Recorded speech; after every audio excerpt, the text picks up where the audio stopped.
Elvan Gomez, praktisi hukum dan pengacara senior kepada Detik Fakta, TV, mengatakan dampak perubahan konstitusi BUD 1945 yang dilakukan dalam kurun waktu 1999 hingga 2002 sangat besar. Ancaman paling serius bagi Indonesia adalah penghancuran ingatan kolektif bangsa dengan metode damai atau non-militer, yaitu dengan menjauhkan generasi bangsa itu dari ideologinya, tutur Gomez.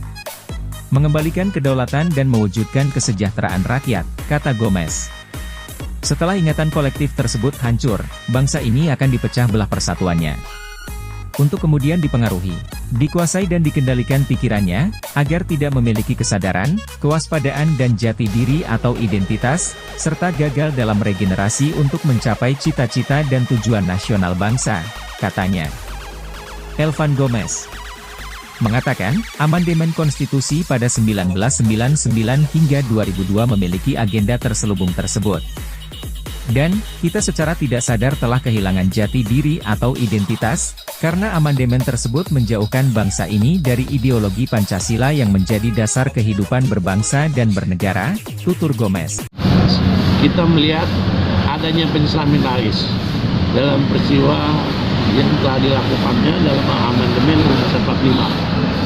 Memang secara nyata, amandemen yang dilakukan oleh Amin Rais dan kawan-kawan, yang diteruskan oleh Gus Dur dan kawan-kawan, Megawati dan kawan-kawan, SBY dan kawan-kawan, dan Jokowi dan kawan-kawan, bukan menciptakan yang namanya kedaulatan rakyat, kesejahteraan rakyat, kecerdasan rakyat, malah menurunkan nilai luhur yang dikandung dalam tujuan Indonesia merdeka. Nah, ini kita lihat dalam beberapa pemilu yang lebih parah, pemilu saat ini, di mana kedaulatan rakyat sudah hilang, kekuatan politik sudah, kekuatan partai politik sudah terlalu mencengkram, dan kekuatan oligarki makin kuat yang menyebabkan kondisi jual beli dagang politik dalam pemilihan kepala daerah maupun pilpres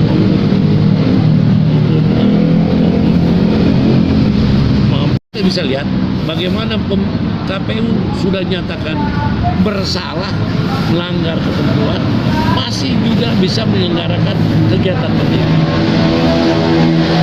Yang kedua, adanya lembaga-lembaga hukum yang sudah luar dari jalur, yang dikendalikan oleh oligarki.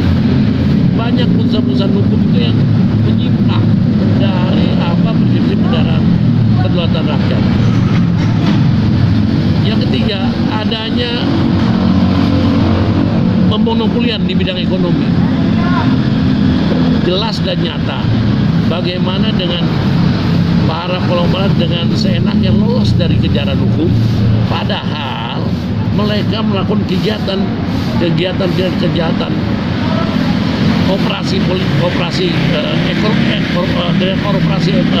korupsi dalam tindakannya di negara Republik Indonesia ini. Di mana tindakan mereka Republik tadi? Bagaimana mereka menguasai bidang-bidang ekonomi rakyat yang hanya untuk kepentingannya dia sendiri, tidak untuk bangsa Indonesia. Contoh sekarang, bagaimana Bulog lemah dalam untuk mengendalikan harga pasar dan kebutuhan pokok masyarakat yang sampai saat ini tidak bisa dikendalikan. Harga beras tinggi,